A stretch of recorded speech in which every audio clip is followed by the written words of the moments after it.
Hey, it's a new review. Woohoo! This makes 4, and as I've mentioned previously, I like the idea of all my reviews kind of leading into each other and having continuity. So in this installment, I'm gonna take advantage of that by connecting this review with my next review.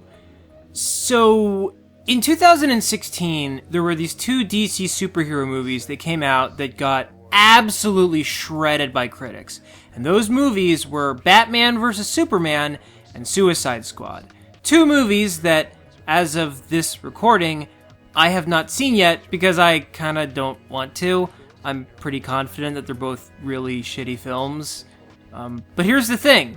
I feel like I have to watch them because they're both attached to a larger cinematic universe where these movies will likely come into play at various times, and I do have interest in seeing some of the other movies in that universe. So, what I'm gonna do is, I'm going to review these films immediately after I watch both of them for the first time. This review will be about Batman vs. Superman, and the next review will be about Suicide Squad, and then at the end of the next video, I will compare these 2 movies and decide for myself which is better and which is worse. Because I am genuinely curious how bad these films really are, and which of them has the distinction of being not as horrific as the other one. And it's at times like this that I'm glad I have a YouTube channel, which allows me to do crap like this, because otherwise, I would never be able to motivate myself to watch these probably atrocious movies in succession. But maybe I shouldn't talk like that. Maybe the critics were wrong. Maybe these movies were just misunderstood. I don't know yet, but I'm about to. As soon as I'm done recording this audio that you're listening to right now, with this sentence that I'm saying, I'm gonna go put on Batman vs. Superman. I'm starting with that first. I'm gonna watch it on demand, and then when I'm done watching it, I'm gonna come back here as an enlightened film viewer, and I will tell you how I feel about it, and then I will do the same thing with Suicide Squad. So, let's put on Batman vs. Superman, which was directed by Zack Snyder. I hope it's not as awful as I think it might be, but I'll let you know momentarily once I've watched it in a couple seconds.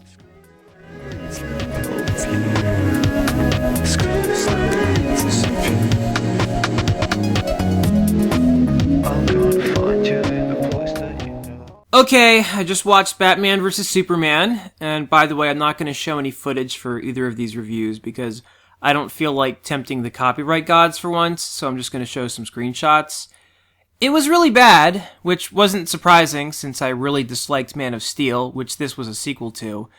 What was surprising was how weird and uncomfortable this film is. This film has no joy, no laughter, no levity. It's all suspense, all seriousness, and it has the tone of like an Ed Gein documentary. I have seriously seen movies about axe murderers that are more pleasant than this film. The Girl with the Dragon Tattoo is a comedy compared to Batman vs. Superman, which is insane because this is a superhero movie. This is a movie that's supposed to inspire us and make us feel good. It's a crossover between 2 of the most famous mythical good guys in history.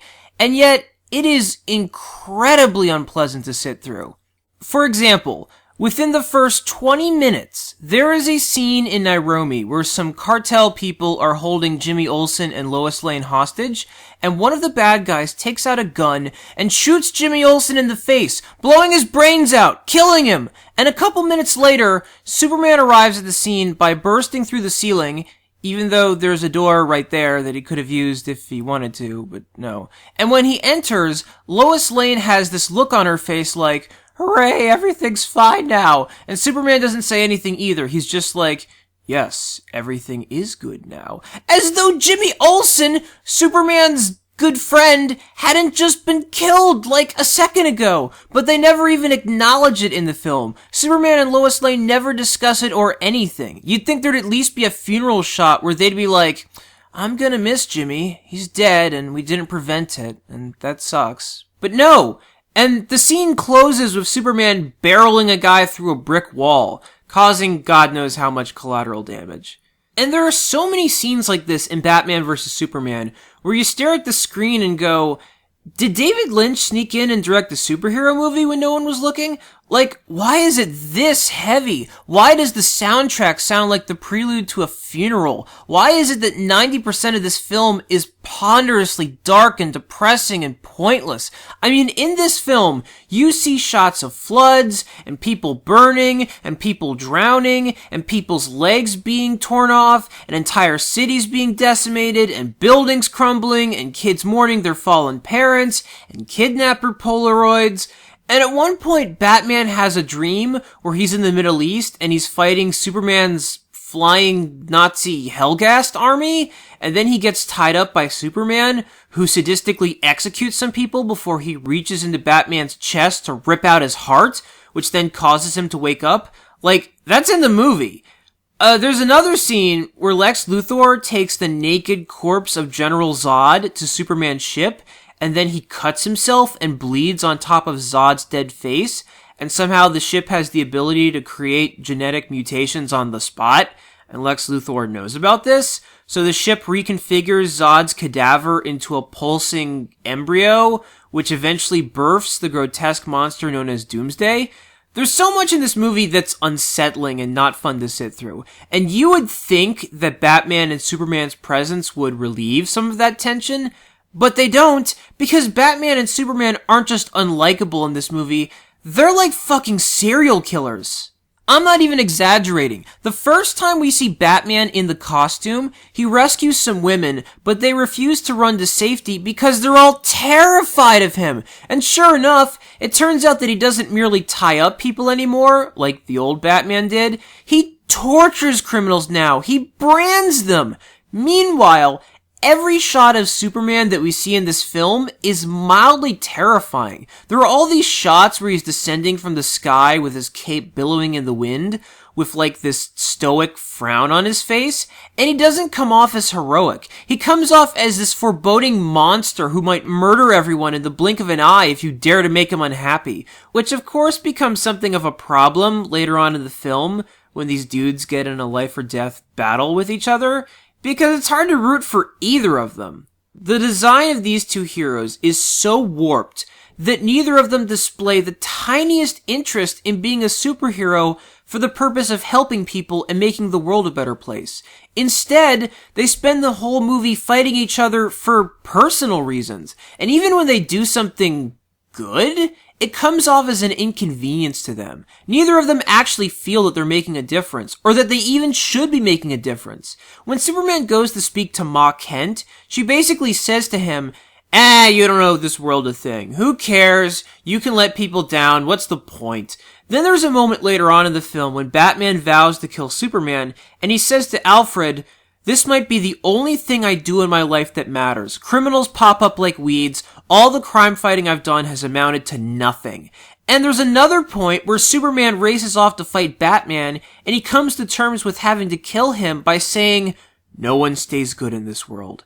And so, the movie essentially establishes the shared universe that Superman and Batman are in as being beyond salvation, as being so bleak and so perpetually ridden with crime and bloodshed and evil that not even the greatest heroes of our imagination believe that they can fix anything. This is an incredibly cynical movie, which is crazy when you take a step back and remember that at the end of the day, this is a movie about dudes in spandex underoos punching each other. This subject matter is way too inherently silly for it to be taking itself this seriously. And it takes itself really fucking seriously. Case in point, the dialogue.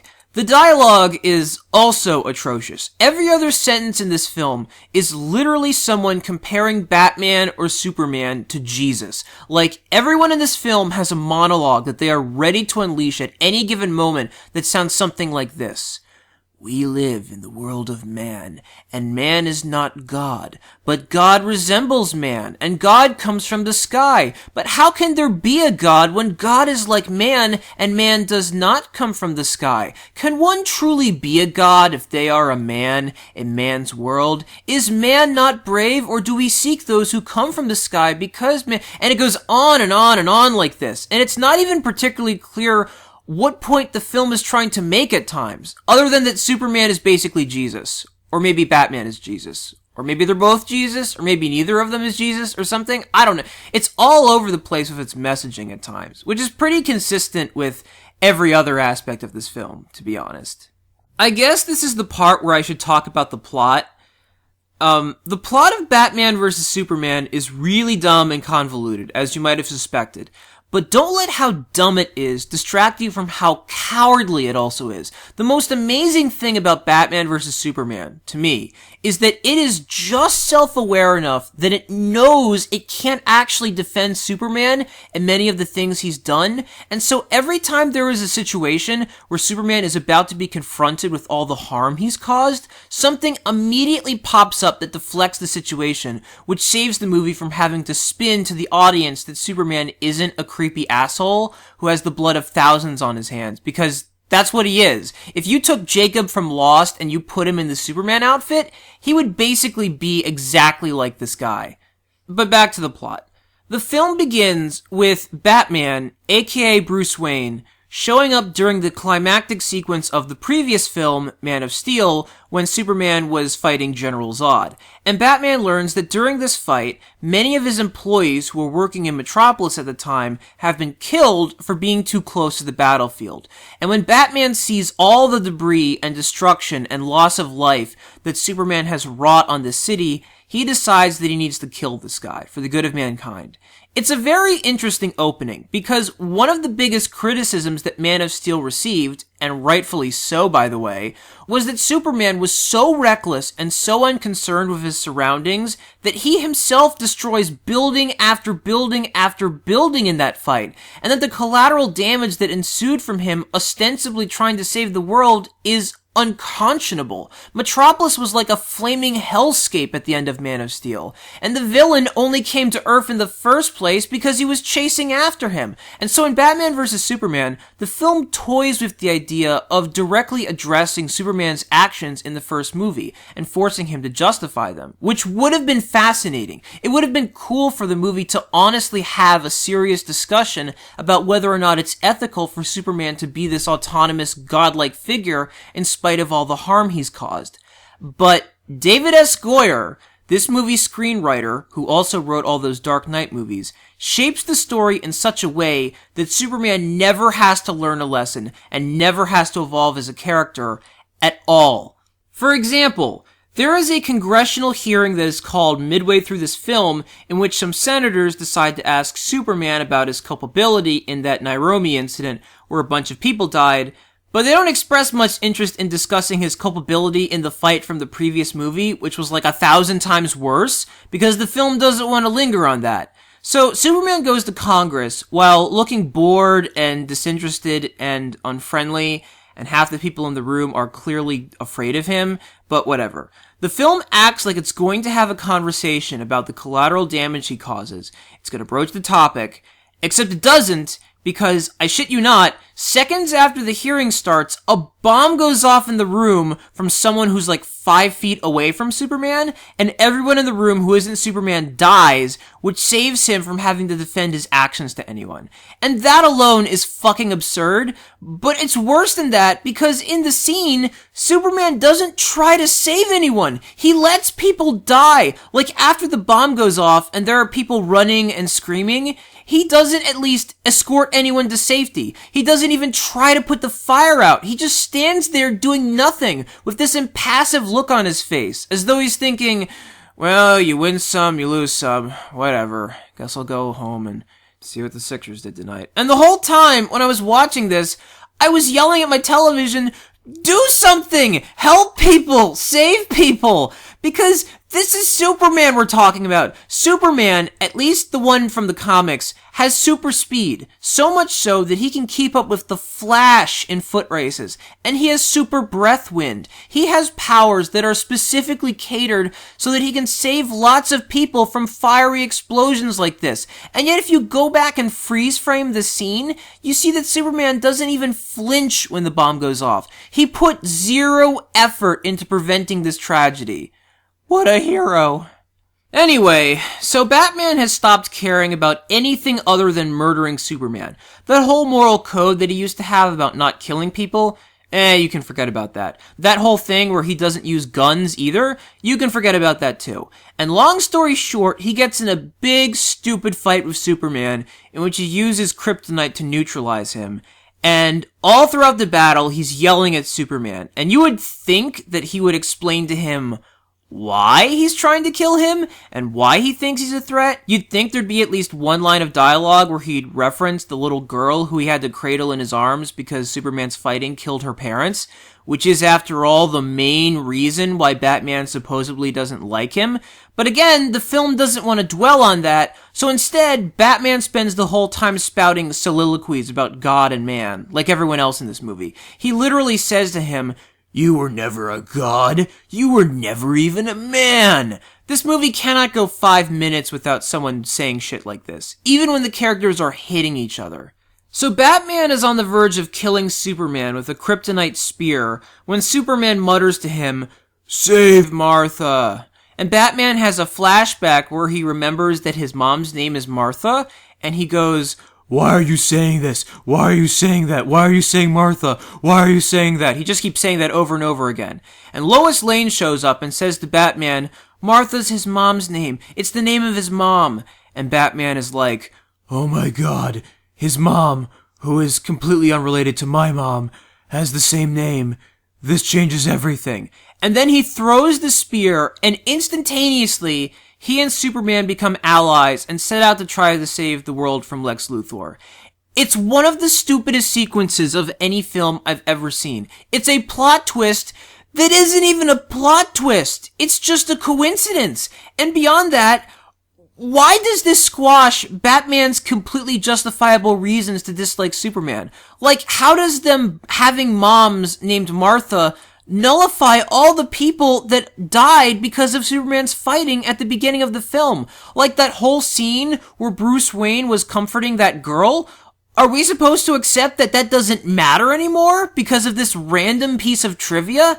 I mean, I would love to see an extra post-credit scene where Batman meets up with that little girl again, and he kneels down in front of her, and he calmly explains, "You know, I was going to confront Superman about the family members you lost because of Superman's negligence.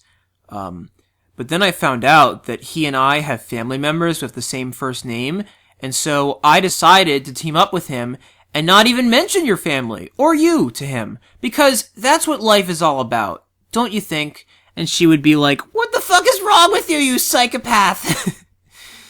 The other thing that's laughable about this, and I only say this because I love the Batman character in general, Batman, above all else, is a detective. He is someone who uses his vast resources and intellect to solve calamities that even heroes with the mightiest of superpowers would be incapable of preventing. It's one of the reasons why he's such an enduring figure in pop culture. So, the idea that Batman wouldn't have already figured out who Superman's mom is and everything else about Superman, including his secret identity, is some bullshit. Because the real Batman, the Adam West, Kevin Conroy, Christian Bale, Michael Keaton type Batman, they would have already known that shit. Because they compensated for their lack of strength by using their brains. But the Batman in this movie is a gullible idiot who doesn't know anything and who relies on mech armor and firearms to get the job done. Because this Batman wasn't designed to behave in the way the classic Batman would. He is designed to be stupid enough to be manipulated by Lex Luthor to fight the strongest hero in existence because Zack Snyder wasn't interested in presenting him as a figure that we could actually get behind. The only thing Zack Snyder cared about was getting Batman and Superman to fight each other so that he could make a movie called Batman vs. Superman, and if that meant reducing these dudes to their lowest common denominators, then so be it. And I'm going on a tangent now, but who cares? So then Batman and Superman head out to confront a disturbance in the city, which turns out to be Doomsday. And here is where the movie is the gift that keeps on giving. Because ordinarily, there would be an ethical dilemma that would need to be accounted for if this movie was going to have this giant fight between Doomsday and the heroes. Because ordinarily, it's not possible to have an epic battle between Superman and Doomsday without there being devastating collateral damage, the same type of collateral damage that people were mad at Superman about at the beginning of the film. And instead of having Superman wrestle with this, force him to fight this monstrosity in a way that's considerate of his surroundings, like a three-dimensional character would, the film delivers a line of exposition that immediately resolves this conflict. And amazingly, that line of exposition is delivered by Anderson Cooper, of all people. Obviously because the film wanted a real-life newscaster to lend its name to this movie so that it would feel more realistic. So, there's a scene where Cooper is talking about the fight that's about to commence, and he says, "Thankfully, the workday is over, and the downtown area is nearly empty." And I listened to that, and I thought, that's not how cities work. Keep in mind, he says this when the CNN timestamp indicates that it's 9:22 p.m., the idea that the downtown area of Metropolis, this huge-ass city, which looks identical to Chicago, but try not to think about that, the idea that this city would be nearly empty at 9 o'clock when there are all these lights on, that is inconceivably convenient bullshit. And yet when the government is discussing the situation in subsequent scenes, they confirm that they could launch a nuclear bomb over top Metropolis to annihilate Doomsday, and there would be 0 unnecessary casualties, which they do. Then the fight moves to a nearby island, which is announced in the film to be unoccupied, before the fight moves back to the dock of Gotham, which, as Batman points out, is also conveniently abandoned. The film goes to these preposterous lengths just to make it so that Doomsday can fight Superman and Batman and Wonder Woman without the audience having any misgivings about watching this oversized death match. I guess I should mention that Wonder Woman is in this movie too. There's a shoehorned subplot in Batman vs. Superman where Batman is basically emailing Wonder Woman and gradually learning about the other future members of the Justice League, which doesn't really mesh with the rest of the movie, but it serves as a starting point for the Justice League franchise, and it allows Wonder Woman to show up at the end of the film and fight Doomsday. And she is like the closest thing this movie has to a breath of fresh air. Because it's like, oh my god, there's a hero in this movie who isn't a brooding asshole. Please stay on screen. Please don't leave me with Batman and Superman. But she shows up so late in the film that she doesn't get to do much, other than cut Doomsday a couple times with her sword. Anywho, the three heroes fight Doomsday, and they eventually kill the monster, but not without a price, because Superman dies in the battle. There is a cross in the debris as Batman is lifting up his corpse, and in case the film hadn't presented enough Jesus metaphors, when Batman lays his body on the ground, you can see 2 crosses in the background. The film wants to make the case, in the end, that Superman is like Jesus, because he's this omnipotent, all-powerful figure who came from above to help mankind, and he was essentially killed by those who doubted him and who couldn't understand him, i.e. Lex Luthor.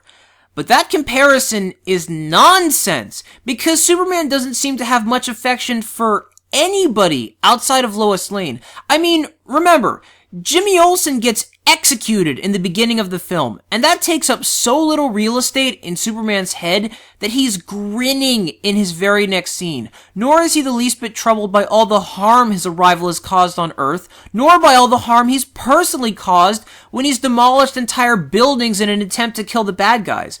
So, in light of that, to see the movie lay it on this thick that he's the Messiah is annoying. The film tries to have its cake and eat it too, but it can't. You can't make a movie that spends 2.5 hours shielding Superman from all scrutiny, killing off everyone in a congressional hearing that's about him, and spontaneously having Batman change his mind about him in a ridiculous moment solely because the movie knows that Superman's actions are difficult to justify, and then turn around and claim that Superman is like Christ and that we should all model ourselves after him. It doesn't work like that. And then, in the end, it turns out that Superman isn't even dead, because the last shot of the film is of the dirt on his coffin rising, which means that he's alive. I'm not sure how this film series is going to explain how he comes back to life. All I know is that by having people in this universe think he's dead, and by having them mourn him as an unquestioned hero, the film essentially whitewashes all the fair criticisms that people had about him, which is an ingenious ploy, because it makes it so that they never again have to address, in these movies, how Superman could justify fighting in a way that clearly killed innocent bystanders. Superman dying, but not really, pretty much gives him a clean slate in this universe, which means that from now on, DC can just pretend that there wasn't a comical death toll in Man of Steel when there actually was. So, in summation, it's hard to think of things that are good about this movie. Wonder Woman is fine in it, and I didn't think that Ben Affleck was atrocious as Batman, although he doesn't bring anything new to the character either. And that's about it. Except, I will say that if you are a fan of watching unintentionally bad movies, if you like hanging out with a bunch of friends and getting drunk and riffing on crap, then this is a goldmine for you. Because as bad as Batman vs. Superman is, as a connoisseur of B-movies, I also found it curiously watchable, if only in the sense that I was sort of mesmerized by how bad it is. It's dark, it's miserable, it's devoid of compassion, it's poorly written, it has insane plot points, it has goofy slow-mo shots, it has irritating villains, and it's obnoxious. It has a really stupid message that it keeps slapping you in the face with over and over and over again. In other words, Batman vs. Superman is horrendous unless you are watching it to make fun of it, or because you really just want to see Batman and Superman slam sinks on top of each other in an abandoned bathroom. As a movie, it's garbage. It is among the worst blockbuster films I've ever seen. It goes toe-to-toe with those Transformers sequels. And I gotta say, if every Superman movie is gonna be in this mold from now on, then I can go the rest of my life without ever seeing another Superman film. Because this wasn't fun to sit through. Life is too short to spend 150 minutes watching gloomy douchebags and rubber masks yell at each other. I can watch wrestling for that. So yeah, this movie sucks, and it's hard to imagine that a worse superhero movie could have come out in the same summer, but God help me, Suicide Squad, as of the time I'm recording this, has a slightly lower Rotten Tomatoes score than Batman vs. Superman, which is unbelievable. As in, I have trouble believing that, but I'll find out for myself whether that's deserved. Because as soon as I'm done talking, I will sit down and watch that movie for the first time as well. I can't believe Suicide Squad could be worse than Batman vs. Superman, but we shall see.